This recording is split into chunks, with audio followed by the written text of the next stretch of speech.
ఒక movie function లో నటుడు శివాజీ చేసిన కామెంట్స్ చిలికి గాలివానలా మారాయి. అయితే శివాజీ బహిరంగ క్షమాపణలు చెప్పాడు, మహిళా కమిషన్ ముందు హాజరై క్షమాపణ కూడా చెప్పాడు. ఇదంతా జరుగుతుంటే ఒక యూట్యూబర్ తెర మీదకి వచ్చి చాలా అసభ్యకరమైన పదజాలంతో శివాజీని, గరికపాటి గారిని కలిపి కొన్ని ఆడియోలు వీడియోలు చూపిస్తూ తిడుతూనే ఉన్నాడు. కానీ అక్కడితో ఆగకుండా హిందూ దేవతలని కూడా నోటికొచ్చినట్టు మాట్లాడాడు. సీతాదేవి తర్వాత ద్రౌపది ఏ టీషర్ట్లు వేసుకున్నారా రేపులు అయ్యాయి.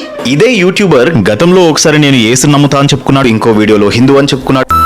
నాకు బైబిల్ అంటే ఇష్టం. అయితే గతంలో కూడా ఇతని వీడియోస్ కి చాలా మంది బూతులు మాట్లాడుకో అని చెప్తే గణేశుని మీద ఒట్టేసి చెప్తున్నా, ఇంకెప్పుడు బూతులు మాట్లాడను అని కూడా చెప్పాడు. కానీ మళ్ళీ కుక్కతోక వంకర అన్నట్టు కొన్ని వీడియోలకి స్టార్ట్ చేసేశాడు. ఆడవాళ్ళు గుడ్డ ముక్కలు వేసుకుంటారు, అది వాళ్ళ స్వేచ్ఛ అని చెప్తున్న ఈ అన్వేష్ అమ్మాయిలు మీకు చెప్తున్నాను, మీరు గుడ్డ ముక్కలు ఇప్పుకుంటారు కానీ మీ స్వేచ్ఛ ఇంపార్టెంట్. గతంలో కొందరు గర్ల్స్ ని అసభ్యంగా మాట్లాడిన సందర్భాలు కూడా ఉన్నాయి. అయితే ఇప్పుడు హిందూ దేవతలని తిట్టడంతో ఫాలోవర్స్ కూడా రివర్స్ అయ్యారు. ఇన్స్టా, యూట్యూబ్ లో తన ఫాలోవర్స్ అంతా కూడా అన్ఫాలో, అన్సబ్స్క్రైబ్ చేయడం స్టార్ట్ చేసేశారు. దాంతో ఇన్స్టాలో ఏకంగా 4 లక్షల ఫాలోవర్స్ ని కోల్పోయాడు. యూట్యూబ్ లో కూడా వేల సంఖ్యలో ఫాలోవర్స్ అయితే కోల్పోతున్నాడు. ఇక దానికి తోడు మన దేశం గురించి, మన దేవుల గురించి పక్క దేశాల్లో ఉంటూ నోటికొచ్చినట్టు వాగుతున్న ఈ అన్వేష్ ను అరెస్ట్ చేయాలని కంప్లైంట్స్ కూడా వస్తుండడంతో పంజాగుట్ట పోలీసులు ఏకంగా ఇన్స్టాగ్రామ్ కి ఐడి వివరాలు కావాలని లెటర్ కూడా రాశారు. లుకౌట్ నోటీసులు కూడా ఇచ్చే ఛాన్స్ కూడా ఉంది. ఇదంతా జరుగుతుంటే అన్వేష్ మాత్రం మళ్ళీ ఎప్పుడో టెంపుల్స్ కి వెళ్లి షూట్ చేసిన వీడియోలు మళ్ళీ అప్లోడ్ చేస్తూ దేవుడు నా కలలోకి వచ్చి చెప్తున్నాడు, ఇంకా బూతులు మాట్లాడొద్దని అని వీడియోలు పెడుతున్నాడు.